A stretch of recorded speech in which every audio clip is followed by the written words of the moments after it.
Welcome back, huh? Now I have a question to ask you. What do you do when you run out of more scary stories to tell in the dark? You move on to Scary Stories 3. More tales to chill your bones. Oh yeah, it's chilling bones outside, I'll tell you that much. But anyway, we're almost at the grand finale, huh? We're getting closer to Halloween. It's just around the corner, and I'm going to keep going, and there's going to be a special story on Halloween. So, if you miss a couple here and there, make sure you come back on Halloween for that one, huh? It'll be good. Now, today's story is called The Black Dog. And no, it's not the little black dog. That's the story from more Scary Story, huh? This is just the black dog. Now, it was 11 o'clock at night. Peter Rothberg was in bed on the second floor of the old house where he lived alone. It had gotten so chilly, he went downstairs to turn up the heat. As Peter was on his way back to bed, a black dog ran down the stairs. It passed him and disappeared into the darkness. "Where did you come from?" Peter said. He had never seen the dog before. He turned on all the lights and looked in every room. He could not find the dog anywhere. He went outside and brought in his 2 watchdogs he kept in the backyard. But they acted as if they were the only dogs in the house. The next night, again, at 11 o'clock, Peter was in his bedroom. He heard what sounded like a dog walking around in the room above him. He dashed upstairs and threw open the door, but the room was empty. He looked under the bed, he looked in the closet, nothing. But when he got back to his bedroom, he heard a dog running down the stairs. It was the black dog. He tried to follow it, but again he could not find where it had gone. From then on, every night at 11, Peter heard the dog walking in the room above him. The room was always empty, but after he left, the dog would come out of hiding, run down the stairs, and disappear. One night, Peter's neighbor waited with him for the dog. At the usual time, they heard it above them. Then, they heard it on the stairs. When they went out into the hall, it was standing at the foot of the stairs, looking up at them. Step pages, hold. The neighbor whistled, and the dog wagged his tail, but then it was gone. Things went on this way until the night Peter decided to bring his watchdogs into the house again. Maybe this time they would find the black dog and drive it away. Just before 11, he took them up to his bedroom and left the door open. Then he heard the black dog moving around above him. His dogs pricked up their ears and ran to the door. But suddenly, they bared their teeth and snarled and backed away. Peter could not see the black dog or hear it, but he was sure that it had entered the room. His dogs barked and snapped. They darted forward nervously, then backed away again. Suddenly, one of them yelped. It began bleeding, then dropped to the floor, its neck torn open. A minute later, it was dead. Peter's other dog backed into a corner, whimpering. Then everything was still. The next night, Peter's neighbor came back with a pistol. Again, they waited in his bedroom. At 11 o'clock, the black dog came down the stairs. As before, it looked up at them and wagged its tail. And then, when they started toward it with the pistol, it growled and disappeared. This was the last time Peter saw the black dog, but it did not mean the dog was gone. Now and then, always at 11, he heard it moving around above him. Once, he heard it running down the stairs, but he never managed to see it again, though he knew that it was there. Here's our picture for the story, and we'll see you tomorrow.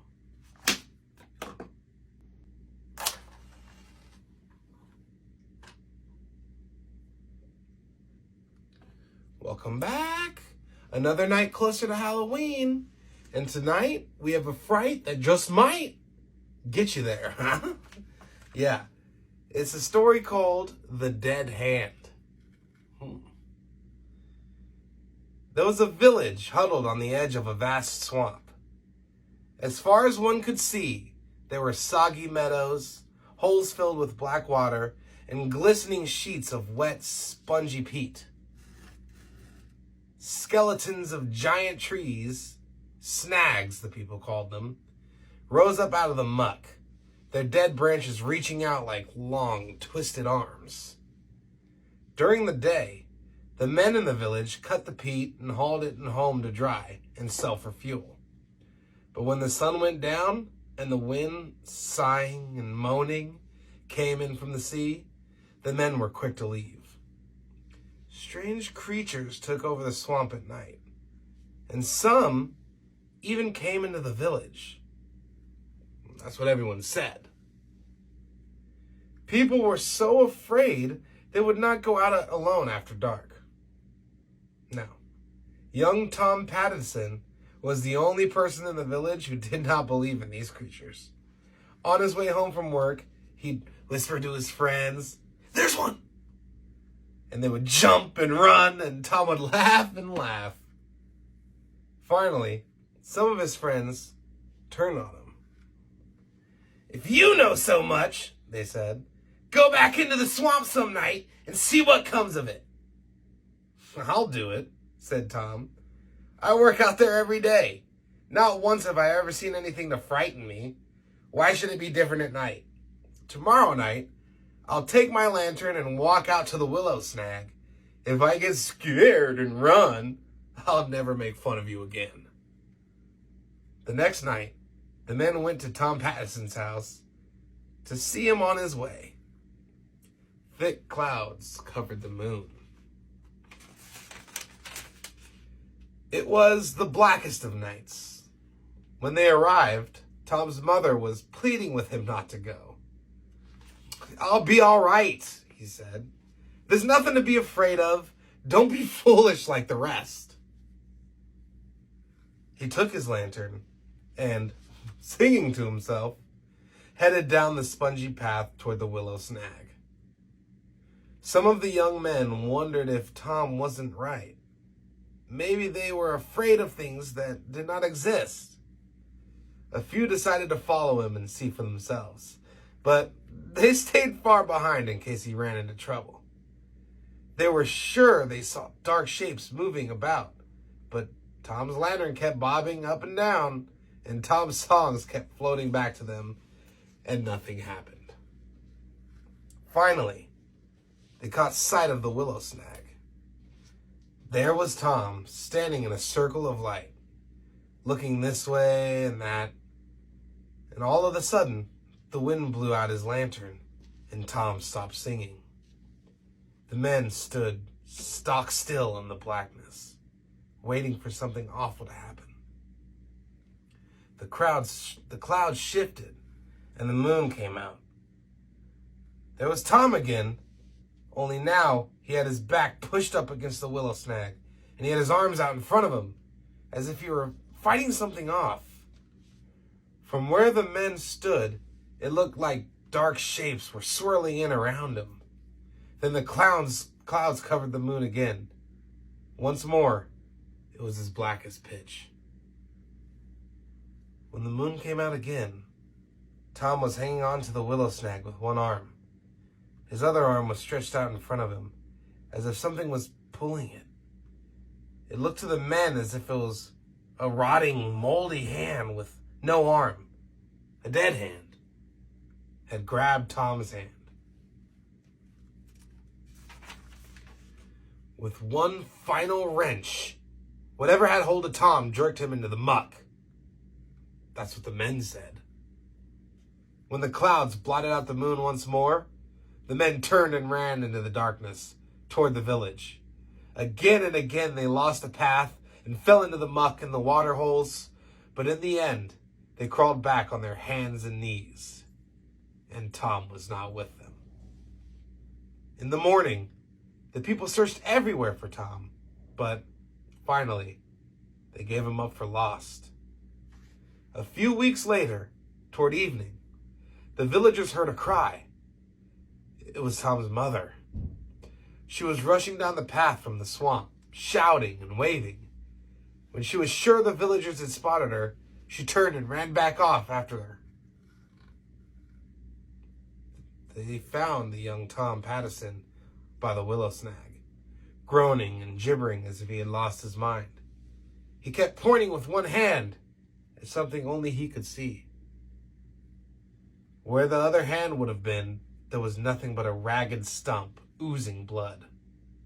The hand had been ripped clean off. Everybody said it was the dead hand that had done it, but nobody really knows. Nobody will ever know, except Tom Pattison, and he never spoke another word again. Here's our picture. Now, don't get too spooked by it. We're not even at Halloween.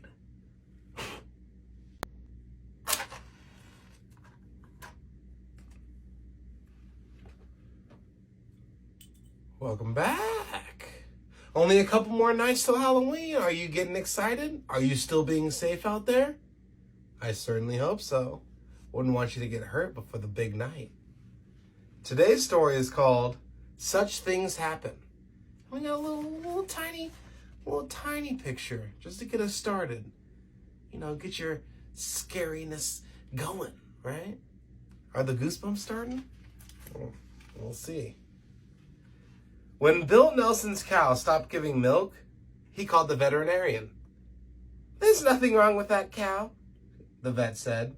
"She's just stubborn. That or some witch got hold of her." Bill and the vet both laughed. "That old hag Addie Fitch? I guess she's the closest we've got to a witch around here," the vet said. "But witches have gone out of style, haven't they?" Bill had a run-in with Addie Fitch the month before. He had hit her cat with his car and killed it. "I'm really sorry, Addie Fitch," he told her. "I'll get you a new cat. Just as pretty, just as good." Her eyes filled with hate. "I raised that cat from a kitten," she hissed. "I loved her. You'll be sorry for this, Bill Nelson." Bill sent her a new cat and heard nothing more. But then, his cow stopped giving milk. Next, his old truck broke down. After that, his wife fell and broke her arm. "We're having a lot of bad luck," he thought. Then he thought, maybe it is Addie Fitch getting even. And then, hey, you don't believe in witches. You're just upset. But Bill's grandpa believed in witches. He had once told Bill that there was only one sure way to stop a witch from causing trouble.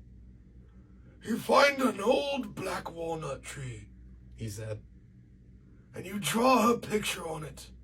Then you mark an X where her heart is, and you drive a nail into the X. Every day, you drive it in a little deeper. If she's causing the trouble," he said, "she'll feel pain. When she can't even stand anymore, she'll come to you, or send somebody and try to borrow something. If you give her what she wants, that breaks the power of the nail, and she'll go on tormenting you. But if you don't, she'll have to stop, or the pain will kill her." That's what his nice, gentle old grandpa believed. It's pure craziness, Bill thought. Of course his grandpa didn't have much schooling. Bill had been to college. He knew better. Then, Bill's dog Joe, a perfectly healthy dog, dropped dead, just like that. It made Bill angry. Despite all his schooling, he thought, maybe it is Addie Fitch after all. He got a red crayon from his son's room and a hammer and a nail and went into the woods. He found a black walnut tree and drew a picture of Addie Fitch on it. He made an X where her heart was, like his grandpa had said to do. With the hammer, he drove the nail a little way into the X. Then he went home. "I feel like a fool," he told his wife. You should, she said. The next day, a boy named Timmy Logan came by. Addie Fitch isn't feeling well, he said. She wonders if she could borrow some sugar from you. Bill Nelson stared at Timmy in amazement. He took a deep breath. Tell her I'm sorry, but I don't have any sugar right now, he said. When Timmy Logan left, Bill went back to the walnut tree and drove the nail in another inch. The next day, the boy came back. Addie Fitch is pretty sick, he said. She's wondering if you've got any sugar yet? Tell her I'm sorry, Bill said again. But I still don't have any. Bill went out into the woods and drove the nail in another inch. The following day, the boy was back. Addie Fitch is getting sicker, he said. She really needs some sugar. Tell her I don't have any, Bill answered. Bill's wife was angry. You've got to stop this, she said. If this mumbo-jumbo works, it's like murder. I'll stop when she does, Bill said. Toward dusk, he stood in the yard staring at the ridge where the old lady lived, wondering what was going on up there. Then, in the half-darkness, he saw Addie Fitch coming slowly down the hill toward him. With her pinched, bony face and her old black coat, she did look a bit like a witch. As she got closer, Bill saw that she could barely even walk. Maybe I'm hurting her. For real, he thought. He ran to get his hammer and pull the nail out. But before he could leave, Addie Fitch was in the yard, her face twisted with rage. First you killed my cat, she said. Then you wouldn't give me a bit of sugar when I needed it. She swore at him and fell dead at his feet. I'm not surprised she dropped dead that way, the doctor said later. She was very old, maybe 90. It was her heart, of course. Some people thought she was a witch, Bill said. I've heard that, the doctor said. Somebody I know thought Addie Fitch had witched him, Bill went on. He drew a picture of her on a tree and then drove a nail into her to make her stop. That's an old superstition, the doctor said. But people like us don't believe in that sort of thing, do we? Here's a little picture of Addie Fitch. Yeah. I'll give you another close-up. I hear you shouting it. Take it all in. And have a great night.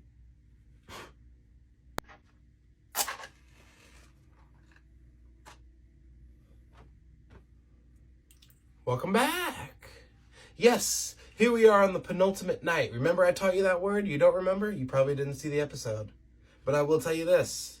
It means this is the second to the last night. Tomorrow is indeed Halloween. We're getting so close to the spookiest day of the year, and I can't wait. And I'm really hoping these last two stories will spook you the most.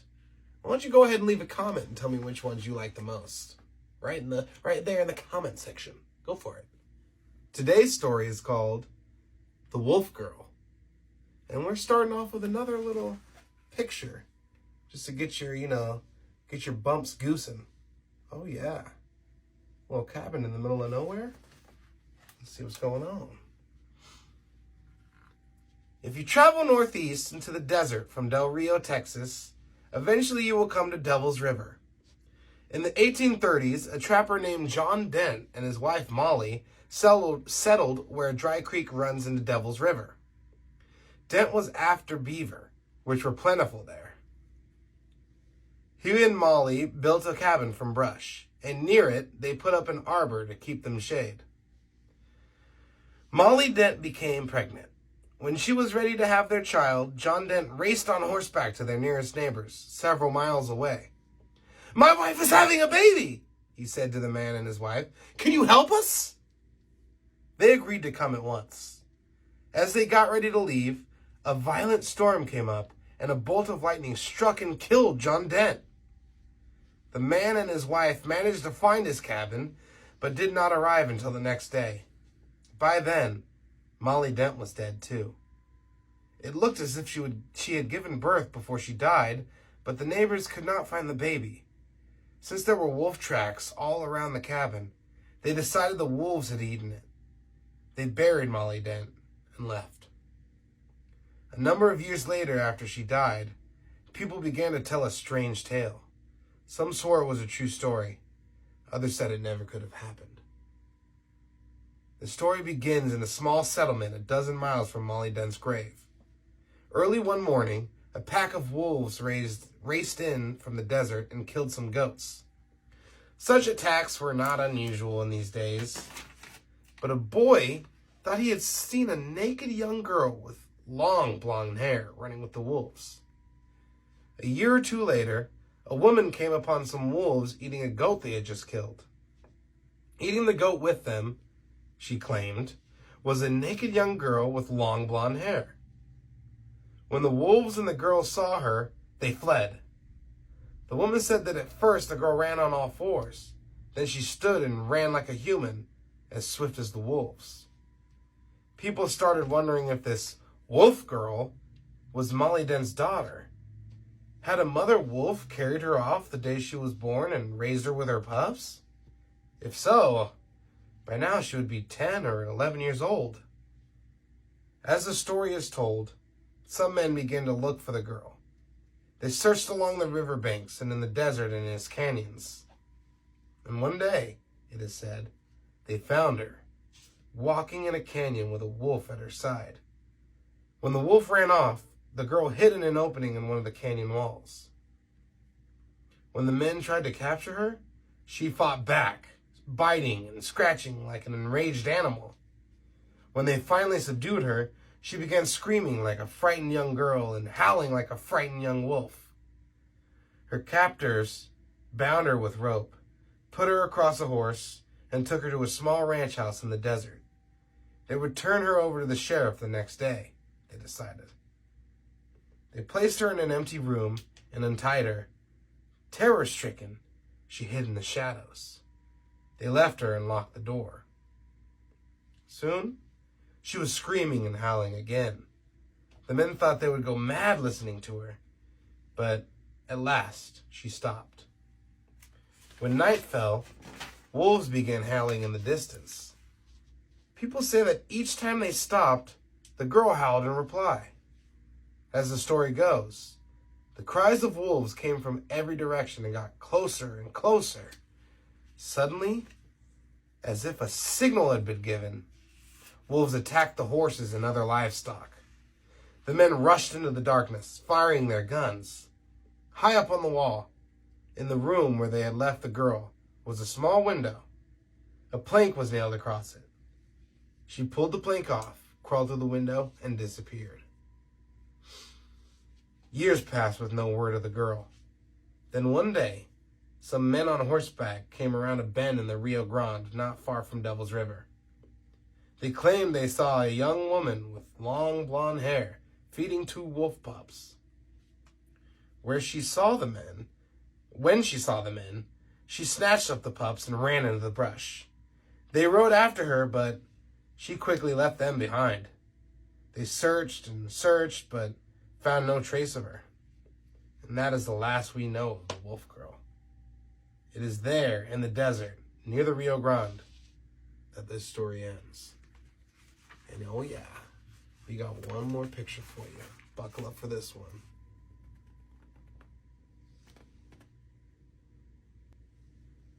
Have a great night.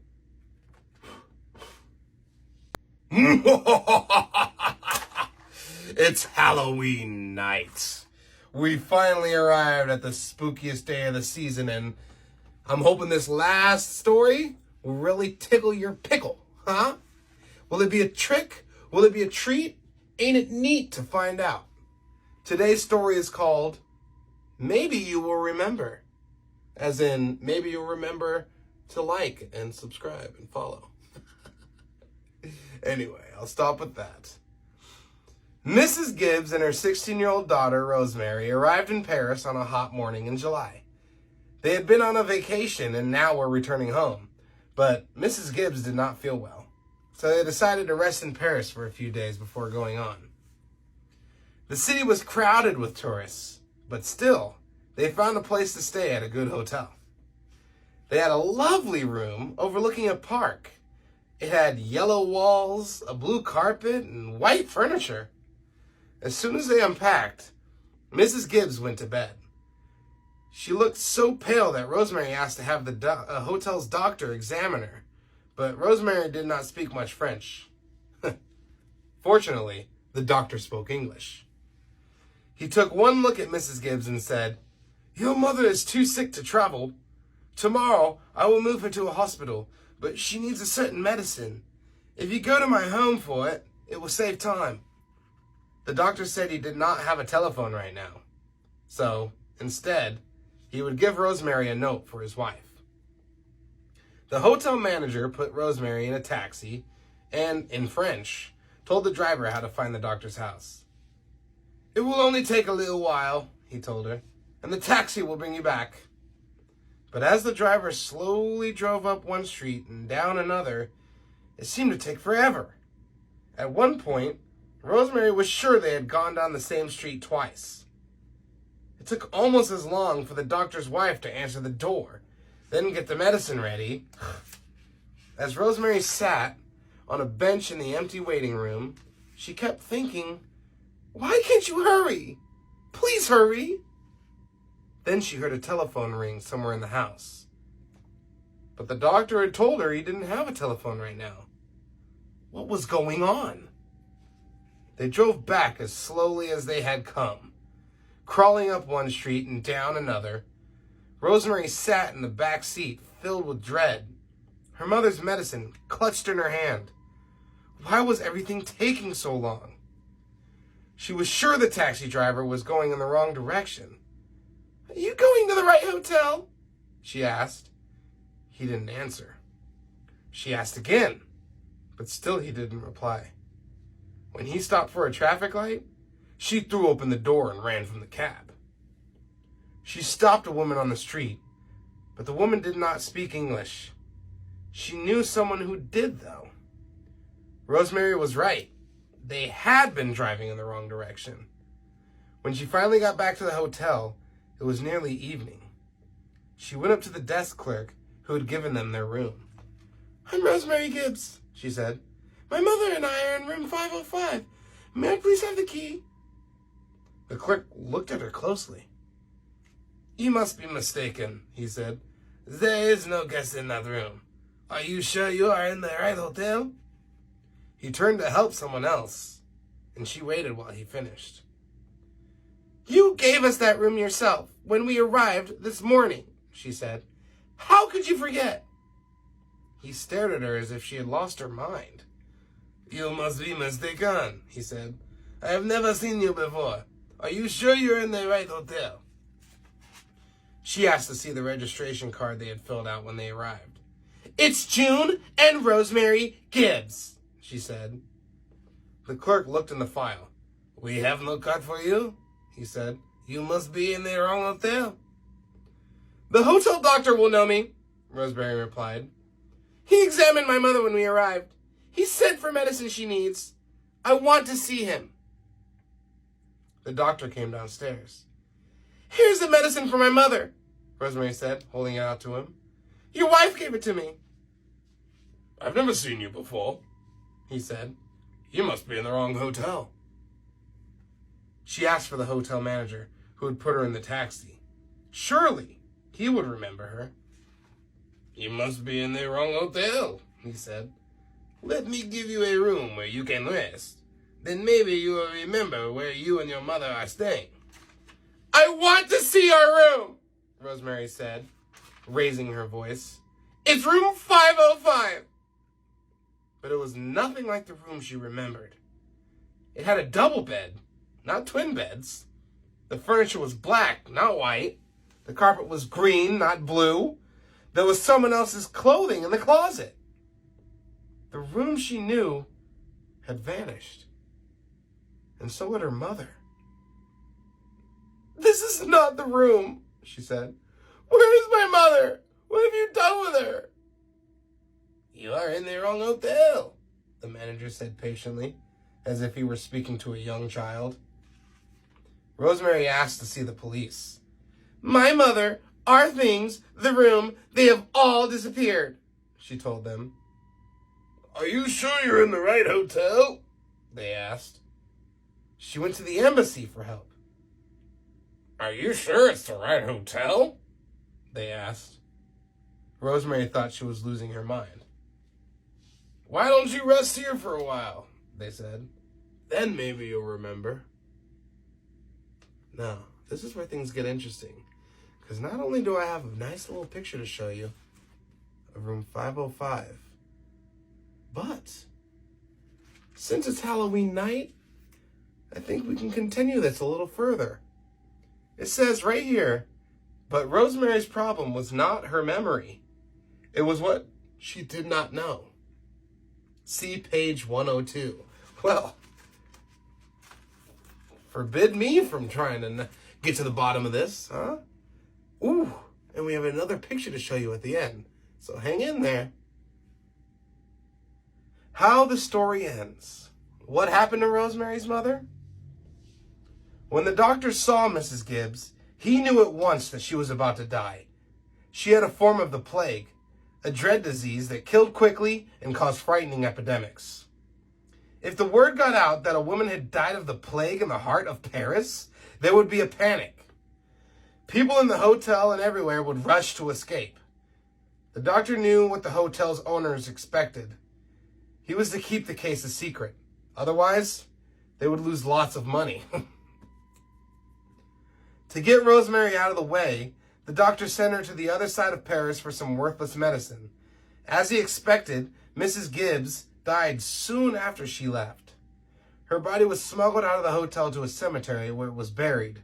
A team of workmen quickly repainted the room and replaced everything in it. The desk clerks were ordered to tell Rosemary that she was in the wrong hotel. When she insisted on seeing her room, it had become a different place and, of course, her mother had vanished. All those involved were warned that they would lose their jobs if they gave away the secret. Money coming back again. Isn't it scary? Isn't it scary, the power of money? Oh, I told you it would be a spooky one. To avoid panic in the city, the police and the newspapers agreed to say nothing of the death. No police reports were made. No news stories appeared. It was as if Rosemary's mother and her room had never even existed. And now, I'm going to show you the last picture. And I'm going to wish you one more happy Halloween, huh? Thank you so much for watching. If you watched all of them, I love you. Thank you. Thank you. Maybe I'll do some more stuff like this next year, but, you never really know, do you? One last time, be safe out there.